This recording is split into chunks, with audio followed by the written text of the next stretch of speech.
होता सर्व पत्रकार मंडळींना काही तळकर राष्ट्रवादी काँग्रेस पक्षाच्या वतीनं पत्रकारांपासून अभिनंदन करतो.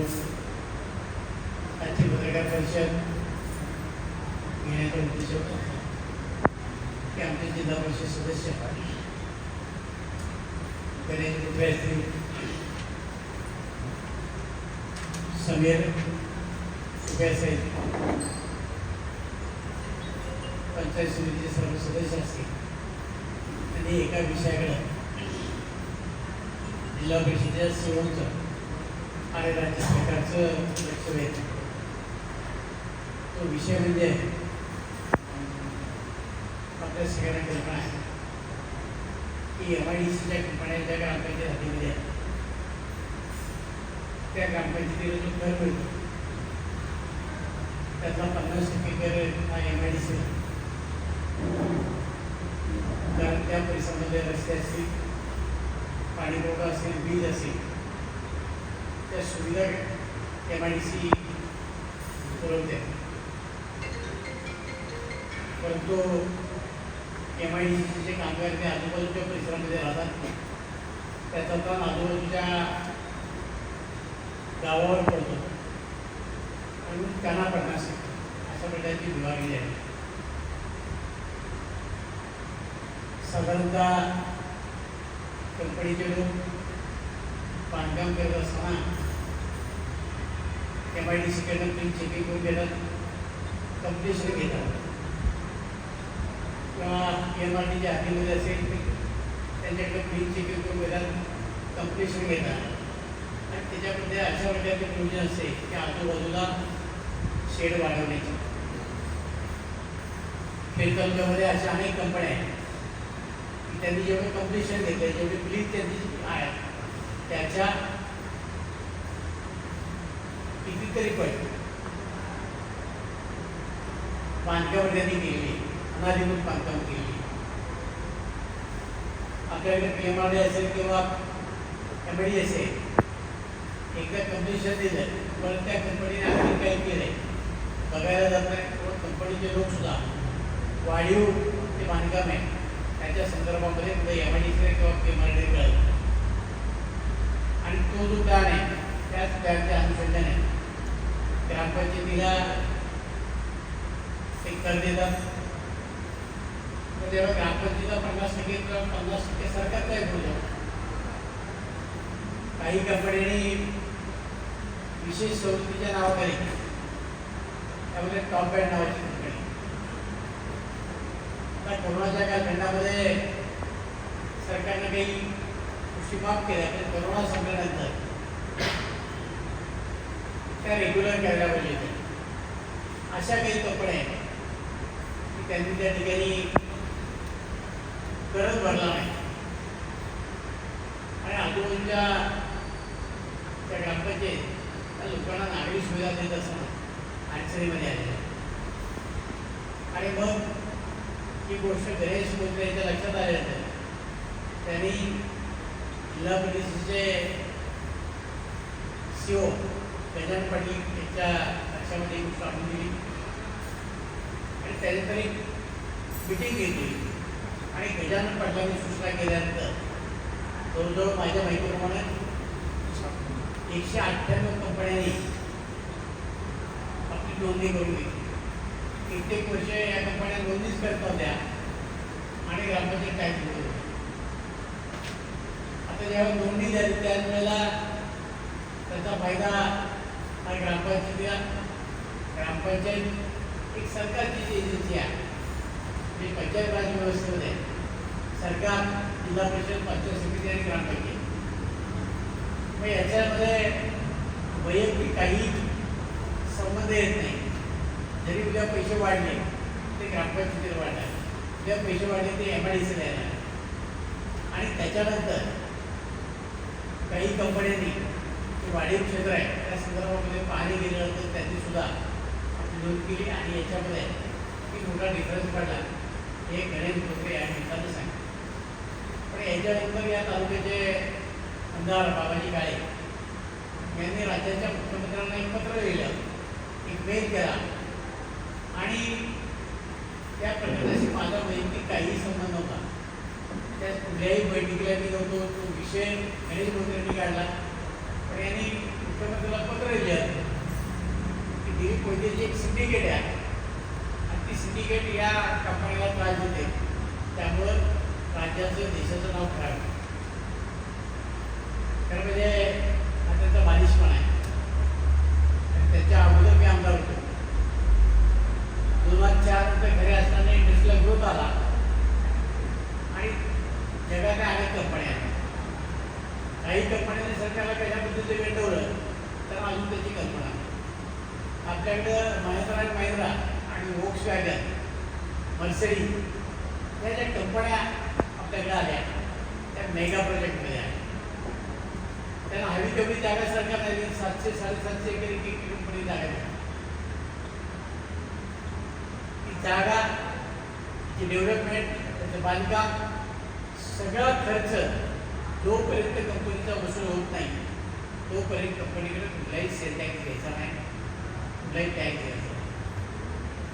आणि त्याच्यामध्ये कंपनीने असं सुचवलं की आम्ही त्याच्यामध्ये वेंडर पार्क करणार आहोत, पार्किंग करणार आहोत. आज वोक्सवॅगन कंपनीने सुद्धा कुठल्याही वेंडरला आतमध्ये जागा दिली नाही, कंपनी वाढवली नाही. उलट या स्कोडा कंपनीचा काहीचाही संबंध नाही. ही स्कोडा कंपनी त्यांनी आतमध्ये आली आणि ते सांगतात की सिस्टर कंपनी महिंद्राने तेच केलं. काही 2-3 वेंडर फक्त आतमध्ये घेतले. आता महिंद्राच्या अनेक कंपन्या त्यांनी त्या कंपाऊंडच्या आतमध्ये आल्या आणि सरकारची फसवणूक केली. वाशिवकाच्या बाकीच्या कंपन्या त्यांनी वेगळं त्या ठिकाणी प्रिमायसेस निर्माण करायला पाहिजे होतं, परंतु याच प्रिमायसेसमध्ये त्यांनी कंपन्या काढल्या आणि सरकारच्या उदात्त धोरणाचा फायदा घेतला आणि कंपन्यांनी सरकारला फसवलं. आता या गोष्टी माहिती काढण्याऐवजी त्यात आमच्यावर सिंडिकेट बोलवाय करतात. ज्यावेळी माझ्या वापर करतात त्यांना कधी कल्पना येते माझी स्वतःची कंपनी, मला सगळ्या कंपनीवरची दुःख माहिती. तरी मला सांगावं की मी कुठल्या कंपनीला छळलं, कुठल्या कंपनीकडे हप्ते घेते, कुणाला माझा त्रास आहे, कुणाकडे रिस्क आहे मागितलं आणि काही उपयोग केले असेल तर त्यांनी आवड म्हणून सांगायचं. या आज किती कंपन्या आजपासून किती कंपन्यामध्ये गेली, याची मुलं किती कंपन्यामध्ये गेली, किती लोकांना दाखवलं. काही लोकांच्याकडे रेकॉर्डिंग त्यांच्या मुलांनी यांनी धमकवलं, मी पोरं पाठवेल, मी असं करेल, मी कसं करेल, सगळे उद्योग यांनी केलं. सिंडिकेट नेमकं कुणाचं आहे. आणि ही बैठक घेतली गणेश होतरणी, त्याला मी उपस्थित नव्हतो. विषय त्यांनी काढला, ते जिल्हा परिषद सदस्य शिवोनी त्या विषयामध्ये लक्ष घातलं. आता एवढं सगळं जर असेल कारण नसताना वाद निर्माण करण्याचं काम पावलेली काळे या ठिकाणी. आणि राज्याच्या मुख्यमंत्र्याला मेल करणार त्या सिंडिकेटने असा त्रास दिला, आमच्यामध्ये ब्रॉडबँड कंपनीचा इतिहास त्यांनी एकदा सांगावा.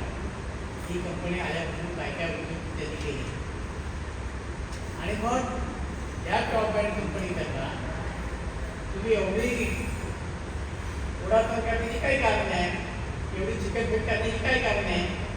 कंपनी मला हवं तर तुम्ही सरकारला तक्रार करायची होती, तुम्ही तक्रार करताना आम्हाला नावं ठेवता आणि ही गोष्ट आमच्या दृष्टीने अत्यंत महत्त्वाची होती आणि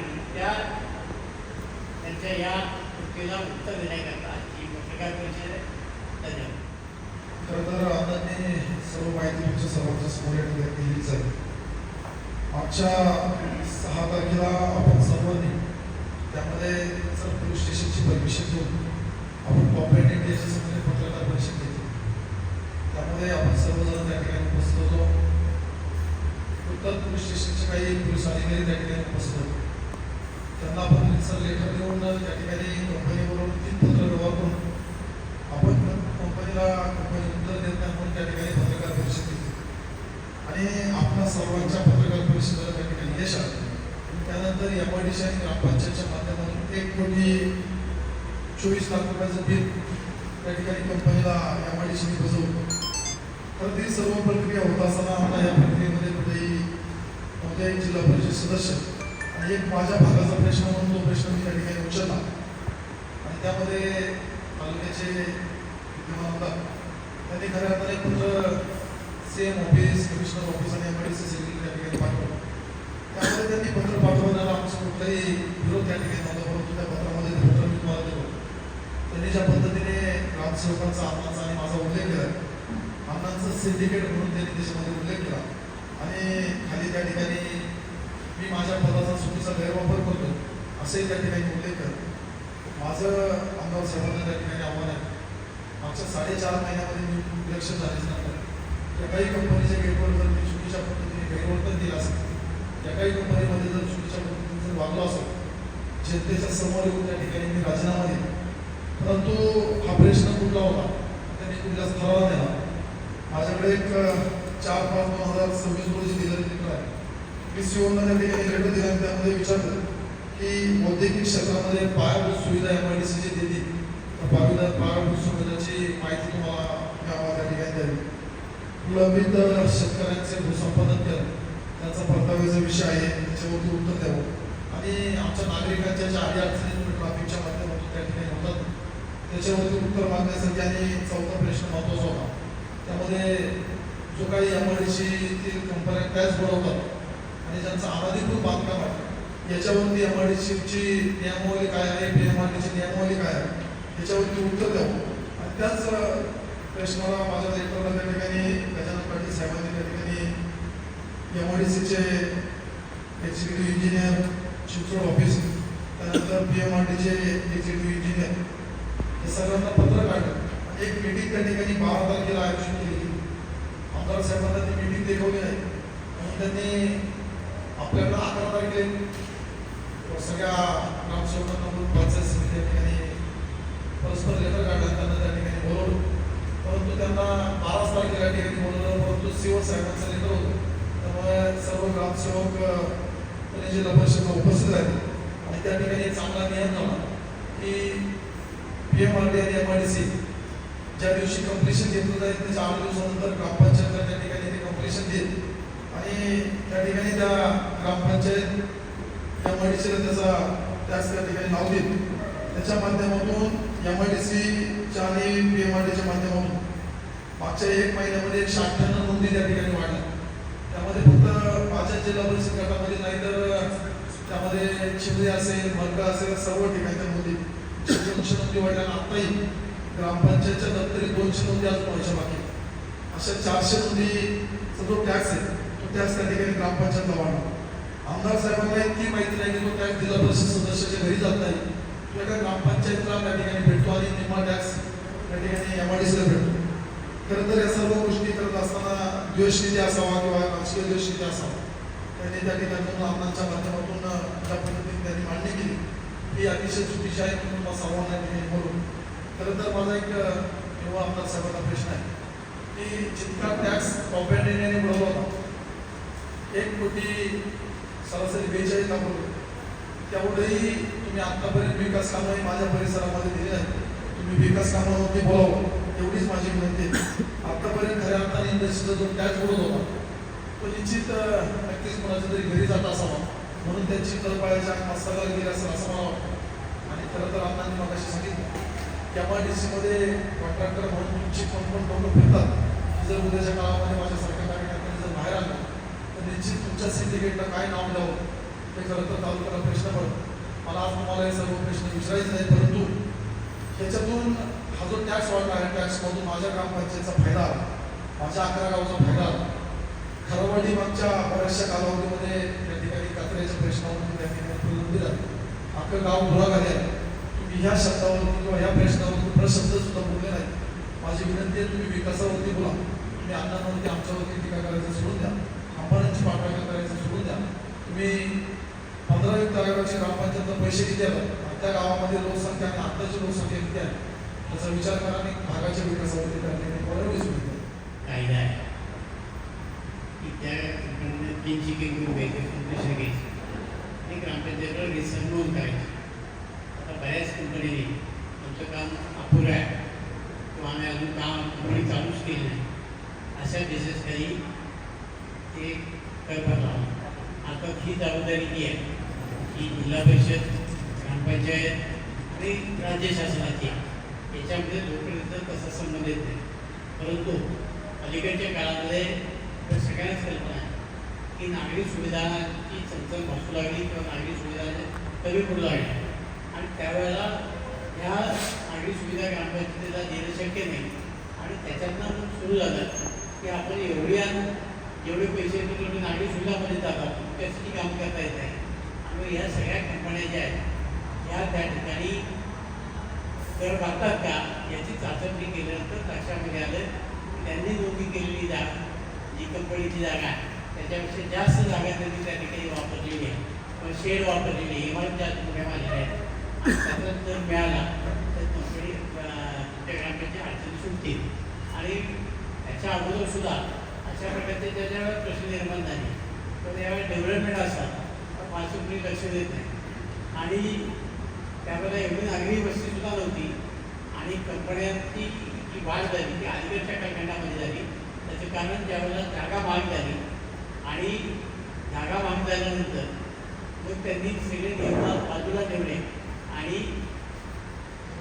कंपन्यांचा विस्तार केला हीच गोष्ट सुनील शेळके यांनी मावळ तालुक्यामध्ये शासनाच्या निदर्शनं आणून दिली की फ्री चेकिंग असेल त्याचं कम्प्लिशन असेल त्याच्यानंतर किती कंपन्या वाढल्या त्याचा महसूल होतो आणि त्याच्यानंतर घरानंतर ती वाचा फुटली त्याच्यामुळे MIDC दहशत वाटली कंपन्या बाहेर चालल्या परंतु त्यांचे हे लक्षात येत नाही की ज्या कंपन्या आपल्याकडे 10 वर्ष 5-5 वर्ष आल्या तर त्या आज काय भरत नाही त्याच्यामध्ये घरामध्ये कायदा समकायदा सांग MIDC करता वेगळा कायदा आहे किंवा कंपनी करता वेगळा कायदा आहे त्या रोजगार सरकारला लोकांना उपलब्ध करून दिला वेगळा असं काही नाही कायदे सारखे कायद्याचं पालन सर्वसामान्य माणसाने केलं नाही की त्याच्याबद्दल कायद्याचा भडका उभा करतो पण कंपन्यांना का नाही आमच्या कंपनीच्या विरोधात कुठलीच तक्रार नाही आणि अशी एखाद्या कंपनीची त्या हे वाढवली पुन्हा टॅक्स भरावा लागला म्हणून कुठली कंपनी गेली एवढं तर त्यांनी उदाहरण द्यावं ना आणि जर ते म्हणत असेल तर दहशत आहे किंवा कुठल्या कंपनीत जाऊन काम मागितलं आणि दहशत केली याचं उदाहरण द्यावं त्याने आणि हे किती कंपन्यामध्ये काम मागायला गेले किती ठिकाणी दहशत केली हे सुद्धा आम्ही सांगायला तयार आहोत ना तर आज कंपन्या कुणामुळे जातात यांच्यामुळे जातात काम का इथं आज सत्तेवर नाही आहे आणि एका जिल्हा परिषद सदस्याला जी मर्यादा आहे तो त्याच्या जिल्हा परिषदच्या जेवढा इलाका आहे जेवढा हे आहे त्यांच्यापुरती मर्यादित आहे मला तालुका आहे ना मग तुम्ही त्याच्यामध्ये मार्ग काढायच्याऐवजी सरकारचा फायदा करून द्यायच्याऐवजी तुम्ही कंपन्यांना अशा चुकीच्या पद्धतीने देत आहे ते कितपत योग्य आहे म्हणजे चोरी करतात त्यांना म्हणायचं नाही ते चांगलं काम करतात ते खोटं वागतात त्यांच्या मागे तुम्ही जाणार ही कुठली पद्धत आज खेड तालुक्यामध्ये जो भुजवारा उडालेला आहे नागरी सुविधांचा त्याला तितकेच सरकार बी जबाबदार आहे तितकेच कंपन्या जबाबदार आहे जर यांनी टॅक्स वेळोवेळी दिले असते तर आज हा प्रश्न निर्माण झाला नसता आम्ही लोकांना वेळेवर पाणी देऊ शकत नाही आम्ही लोकांना देण्याची व्यवस्था करू शकत नाही हे काय आहे दुसरी गोष्ट आपल्याला माहिती आहे की सरकारचा एक कायदा आहे जर नगरपालिका असेल आणि त्याला वेगवेगळ्या आजूबाजूचे गाव वाड्यावरचे असतील त्याला पाणी द्यायचं नगरपालिका असेल तर आजूबाजूच्या गावाला पाणी द्यायचं तसंच MIDCला सुद्धा त्या ठिकाणच्या आजूबाजूच्या लोकांना रस्ते पाणी लाईट देण्याच्या संदर्भामधल्या सुद्धा रूल्स आहेत पण कुठले MIDC का ते फॉलो केले नाही आज MIDCमध्ये काम करणारे कर्मचारी हे आजूबाजूच्या गावामध्ये राहतात आजूबाजूच्या लोकांना त्याचा त्रास होतो आहे आणि म्हणून तुमच्या MIDC सुद्धा काही दायित्व आहे ते MIDC का पार पडलं नाही दुसरी गोष्ट आज MIDCचा पूर्वीचे नकाशे माझ्याकडे पूर्वीचे आणि त्याच्यामध्ये एवढे फेरबदल MIDCने केले त्याच्यावर तुम्ही बरे शब्द बोलत नाही त्या MIDC सगळ्या ओपन स्पेस का खाऊन टाकल्या तिथल्या ॲम्युनिटी स्पेस सगळ्या काढल्या अशा अनेक गोष्टी आहेत जिथं पुढे प्लॉट दाखवले नव्हते तिथं आता थोडे 5-5 10 गुंठ्याचे प्लॉट काढले गेले हे लोक वर्षानुवर्ष लाईनमध्ये त्याला सोडून बऱ्याच व्यक्तीला दिले त्या विषयावर त्यांनी बोलावं आजपर्यंत आम्ही या सगळ्या गोष्टीवर बोललेल्या आहे आणि हे सगळं झाल्यानंतर जर तुम्ही म्हणत असाल किंवा इथले कारखाना नाराज होती ते दुसऱ्या राज्यामध्ये जातील त्याचा गैरसमज त्यांना माहिती कमी आहे आज ते गुजरात दिल्ली किंवा उत्तर प्रदेशामध्ये ज्या लोकांनी आवडीच्या कंपन्या काढल्या ते सगळे लोक तिकडच्या कंपन्यांमधून परत महाराष्ट्रात आले. महाराष्ट्रासारखं पुणे जिल्ह्यासारखं आता चांगलं शहर कुठलं नाही. इथं उद्योगाला पूरक अशा प्रकारचं वातावरण आहे. एखादी गोष्ट जर चुकीची घडली त्याचा अर्थ सरळ वाईट आहे असं काढता येत नाही. शेवटी त्याच्यामध्ये कंपनीच्या सुद्धा चूक आहे. त्या चुकातली पहिली चूक मी तुम्हाला या निमित्तानं सांगतो. ज्या बाल्यवस्थेमधल्या कंपन्या आहेत त्या परदेशी कंपन्या आहेत. या कंपनीने इथे एवढी ठेवलेल्या असतात आणि परदेशामध्ये युनियन भांडवली अशा काही प्रकार असतात आणि ते त्या आपल्याला सांगता आम्हाला इथे युनियन नको भांडवल नको काय नाही. मग इथला येईल म्हणजे स्क्रॅपचे कॉन्ट्रॅक्टर असेल ते आपल्या पद्धतीचा माणसा देतो. त्याच्यामध्ये काही चिरीबिरी काढतो. इथल्या गुंडांना हप्ते द्यायचं काम करतो. पोलिसांना हप्ते द्यायचं काम करतो. अनेक चुकीचे प्रकार ते करतात. त्याच्याकडे कुणीच लक्ष देत नाही. अशा अनेक परदेशी कंपन्या आहेत की ज्याच्यामध्ये अशा प्रकारच्या अनाधिकृत गोष्टी चालतात. दुसरी गोष्ट लेबर कॉन्ट्रॅक्ट असेल इतर काही कॉन्ट्रॅक्ट असेल याच्यामध्ये सुद्धा ते स्थानिक लोकांना काम देत नाही. बाहेरचे लोक असतात आपल्या मर्जीचे लोक असतात त्याच्यामध्ये कमिशन काढतात. आता ह्या गोष्टी यांना इतके दिवस होता गेली वर्षानुवर्ष या सगळ्या कंपन्यांमध्ये येतात. यांच्या नजरेला आलं नाही का? उलटं असं आहे की ह्या सगळ्या कंपन्या लोकांच्या नावाने इथल्या लोकांच्या नावाने कारण नसताना आरडाओरडा करतात. आम्हाला बदनाम करण्याचं काम करतात. त्यांनी पोलीस कंप्लेंट द्यावी ना. सरकार त्यांना अनेक वेळा सांगतं की आम्ही तुम्हाला सगळ्या प्रकारची शासकीय मदत करायला तयार आहोत. काय कंप्लेंट केल्या जात नाही. याच्यामध्ये कुठेतरी याच्यात काळजी त्यांनी द्यावं आणि याच्यात दुसऱ्या काहीच असेल त्या कंपन्याचे तर अधिकारी अशा प्रकारचं काम त्या ठिकाणी करतात. सेम ऑफिसने जिल्हा परिषदेने त्या मेलची कॉपी पाठवली आणि जिल्हा परिषदेला याच्यामध्ये माहिती घ्यायला सांगितली आणि म्हणून जिल्हा परिषदेने काय जिल्हा परिषद सदस्य या नात्यानं त्यांना मेल दिला किंवा अशी तक्रार आहे. म्हणजे याचा अर्थ सरकारनं दखल घेतली. आता प्रत्यक्षपणानं सरकारची जी यंत्रणा आहे सरकार कोणाला विचारणार? जर जिल्हा परिषदेचे शिओ आहे शिओ त्या मिटिंगला होते शिओला त्यांनी माझ्या विचारणा केली. जे पोलीस अधिकारी असतील त्यांना विचारणा करतील. डायरेक्ट गणेश कुत्रे किंवा दिलीप कुत्रेचं दुसरीतील असं मला वाटत नाही किंवा सरकारची ती पद्धत नाही. जर आम्ही गंभीर स्वरूपाचा गुन्हा काही केला असता तर आमच्या पोलीस कारवाई झाली असती. आम्ही त्याला सामोरे जायला तयार आहे. आणि बाबाजी काळेंना कुरकुरी आहे पुराव्यासाठी ते पोलीस स्टेशनला जावं आमच्या विरोधामध्ये कंप्लेंट करावी कुठेही कंप्लेंट करावी पुरावे देऊन करावी. हे ते जे बोलतात हे आरोप ते करतात या आरोपामध्ये काही चुकीचं नाही. अशा उद्योग त्यांनी करू नये आणि आता त्यांच्या विरुद्ध आढळून नुसता भरपाईचा दावा त्यांनी दाखवावी. एक गोष्ट अशी आहे हवेत गोळीबार करण्यात काही मजा नाही. त्यांनी नाव घेऊन बोलावं की ह्या कंपनीमध्ये आमची दहशत आहे या कंपनीमध्ये आम्ही गेलो आहे तिथे आम्ही स्क्रॅप मागितले काम मागितले. मला तर काहीच गरज नाही. माझी स्वतःची कंपनी माझं स्क्रॅप मी बाहेर विकतो म्हटल्यानंतर मला तर काही त्याची गरज नाही. त्यांचा तो व्यवसाय नाही. ते पुन्हा करता बोलतात. हे फक्त त्या कंपन्याला सहानुभूती दाखवतात. स्वतःच्या पुतण्याला स्वतःच्या बाच्याला स्वतःच्या मुलांना त्या कंपनीमध्ये घुसवायचं. त्यांच्याकडे स्क्रॅप काही ना काही द्या. त्यांच्याकडे ते कंपनीमध्ये जातात पाया पडतात नाही पाया पडतात दम देतात. याने सुद्धा अनेक कंपन्या सांगितलं माझ्याकडे रेकॉर्डिंग आहे की तुमच्याकडे मोबाईल घेतो पोरं पाठवतो. या सगळ्या गोष्टी त्यांनी केलेल्या आहेत. म्हणजे शिवीगाळ देण्यापर्यंत यांची बदल मारली आणि हे साधूपणाचा प्रकार म्हणतात रामकृष्ण हरी म्हणतात हे सगळं खोटं आहे. आणि म्हणून आज जी पत्रकार परिषद आली कोलेगावमध्ये 2 एकरचं शाळेचं ग्राउंड CSR मधलं लेवल होतं. हुंडाईने तिथं जवळजवळ मला वाटतं 20 लाख रुपयाचा CSR दिला माझ्या शब्दावरती.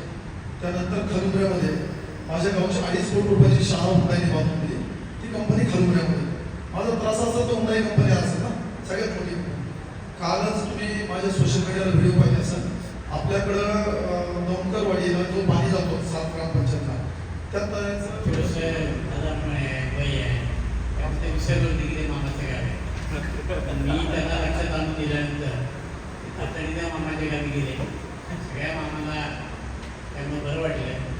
मामाच्या गावच्या लोकांना बोलवलं की काही कामं राहिली असती तर ती मी सगळी मागे लागतो.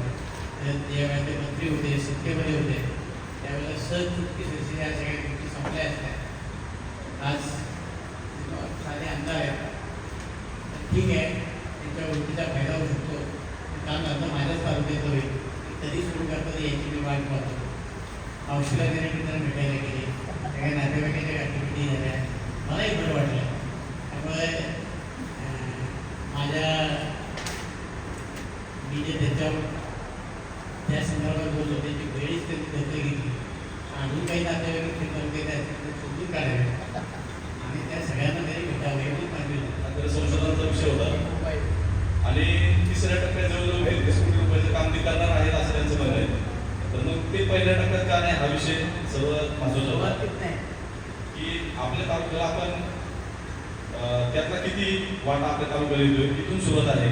खऱ्या अर्थानं जर भीमाशंकर जर पाहिलं तर खेड तालुक्यात असलेलं गाव आहे आणि भीमाशंकर हा माझ्या मतदारसंघातलं पहिलं गाव आहे. माझी पहिली मतदान पेटी ही भीमाशंकरच्या नावाने त्या ठिकाणी आहे.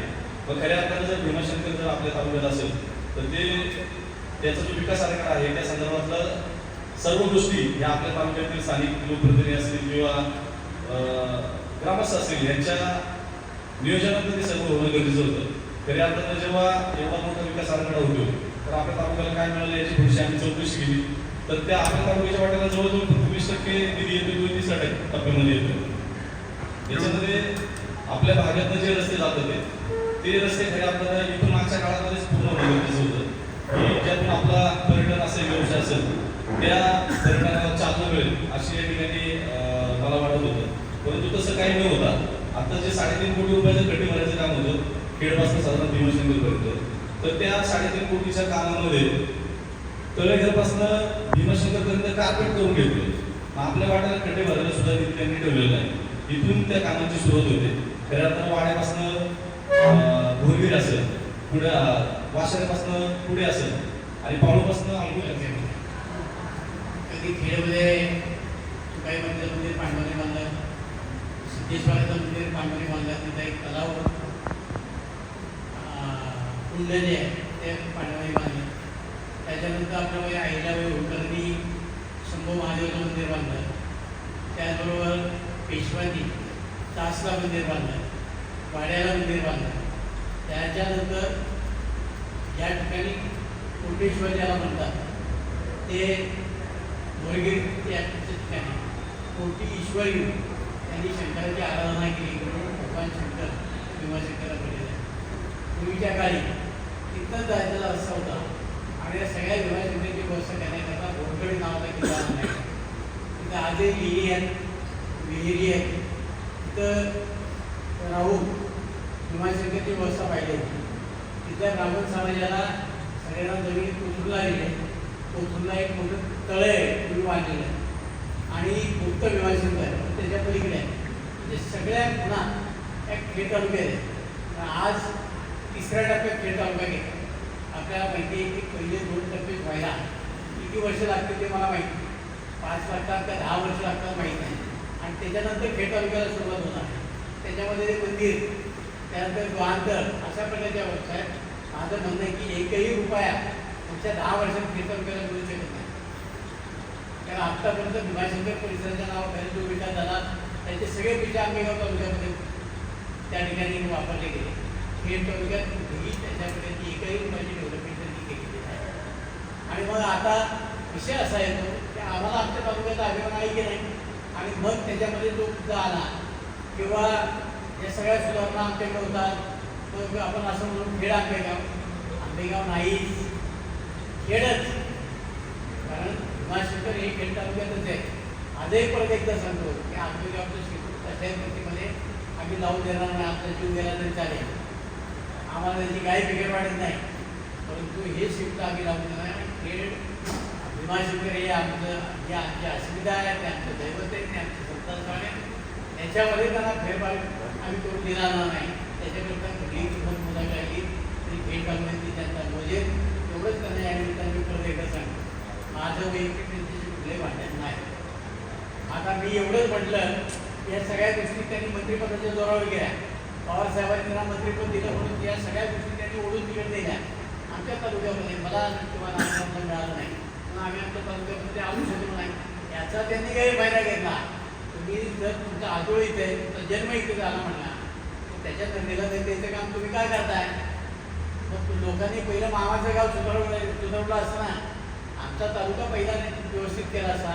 परत भीमाशंकर याला पर्याय रस्ता नाही, पर्याय रस्ता खेड तालुक्यातच आहे, तो का तुम्ही डेव्हलप होऊ देत नाही? त्याला काय विरोध करताय? आमचा तालुका तर एकच घाट आहे. जर तुम्हाला भीमाशंकरला जायचं असेल तर जवळजवळ 4 घाट आहेत. खेडचा घाट, त्यानंतर पलीकडं औषधीचा घाट, त्याच्यानंतर तुमचा टिंब्याचा घाट, आणि मग तुम्हाला तिकडे भीमाशंकरला बोलवलं. आमच्याकडे एकच, फक्त बोरगीच्या पायथ्याला तिथं गेला डायरेक्ट भीमाशंकर.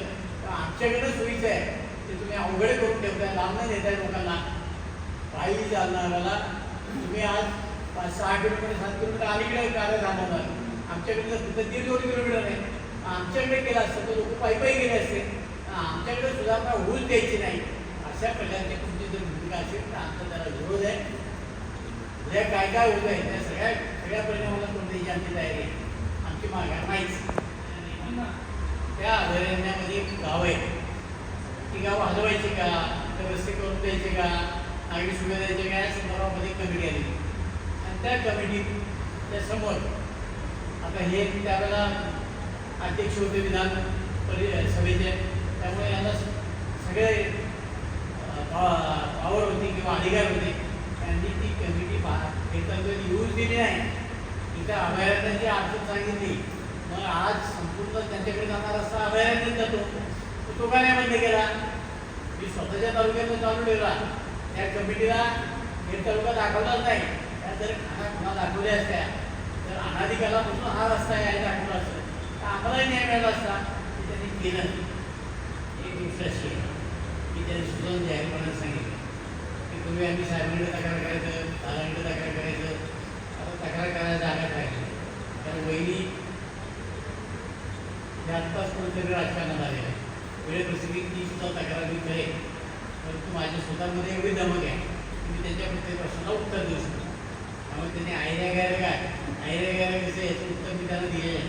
भविष्यामध्ये वेळ तर नक्की जरी मंजूर झालं असेल तरी म्हणत असतील बांधून घ्यायचं काम दिली त्यांनी केलं.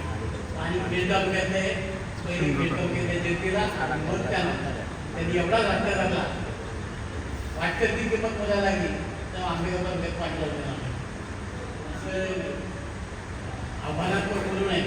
आम्ही त्याला सांगितलं होतं नदीमध्ये पाणी सोडायचं, जेवढी उचलते तेवढी उचलते, ते खाली पूरपर्यंत पाणी गेलं पाहिजे. आमचे लोक उचलते ते उचलते, त्याची क्षमता त्याप्रमाणे उचलते. अशा अटीवर त्याला मान्यता दिलेली.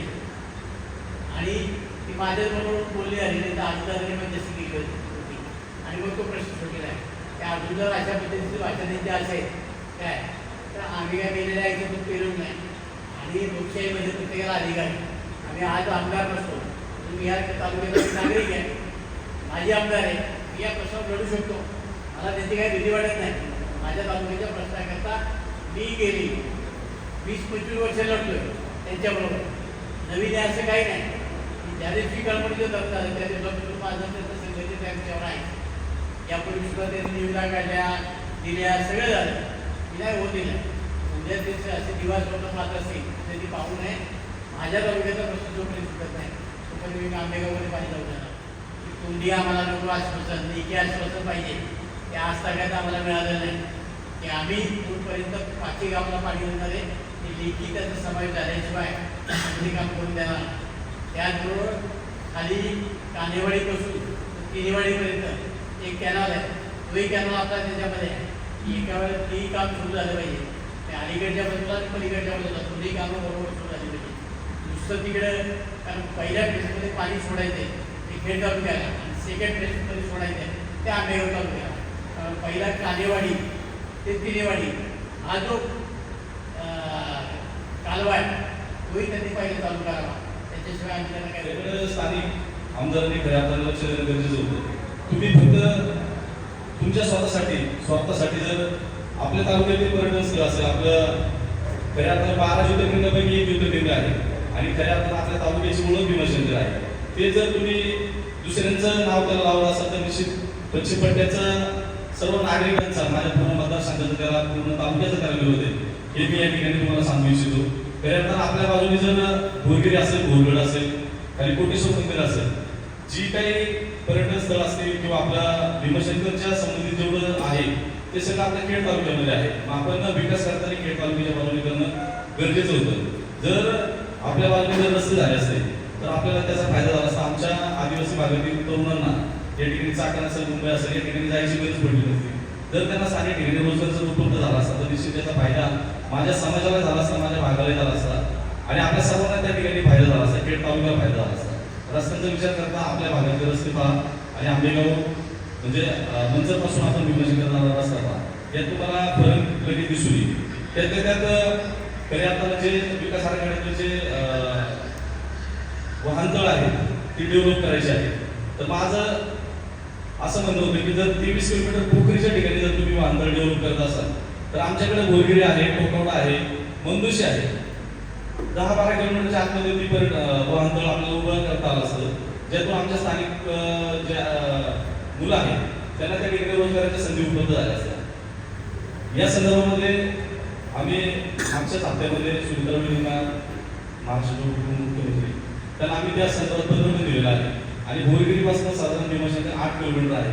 5 किलोमीटरचा रस्ता म्हणजे आता आपण गाडी तिथपर्यंत घेऊन जाऊ शकतो बोरगिरी ते कोथुर्ण्यापर्यंत.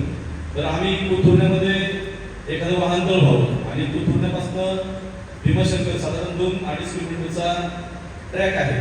तर बालाजीच्या धर्तीवरती बालाजीला जसं लोक खालून पायऱ्याने पाय जातात किंवा पायचा ट्रॅक पण आहे, त्या पद्धतीने जर 2 किलोमीटरचा जर ट्रॅक किंवा पायऱ्या जर झाल्या तर निश्चित आपल्या भागातून या ठिकाणी पर्यटन असतील किंवा भाविकांची संख्या वाढेल आणि माझ्या भागाच्या विकासाला त्यातून हातभार लागेल अशी मागणी देखील आम्ही या निमित्तानं सुनीतारावांनी केलेली आहे.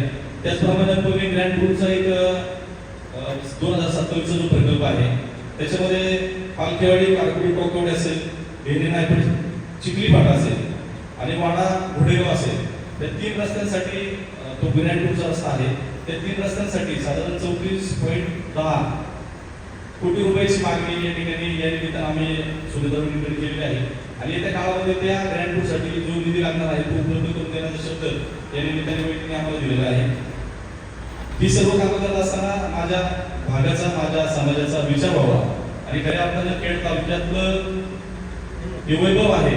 भीमशंकर आपल्या तालुक्यातच आहे. माझा तर याच्यानंतर असा विषय राहणार आहे की माझा जो वाडा वाशिनी गट आहे त्या वाडा वाशिनी गटाचं नाव वाडा वाशिनी भीमशंकर गट व्हावं अशी देखील मागणी मी या निमित्तानं पुढे करणार आहोत. एवढं सांगतो.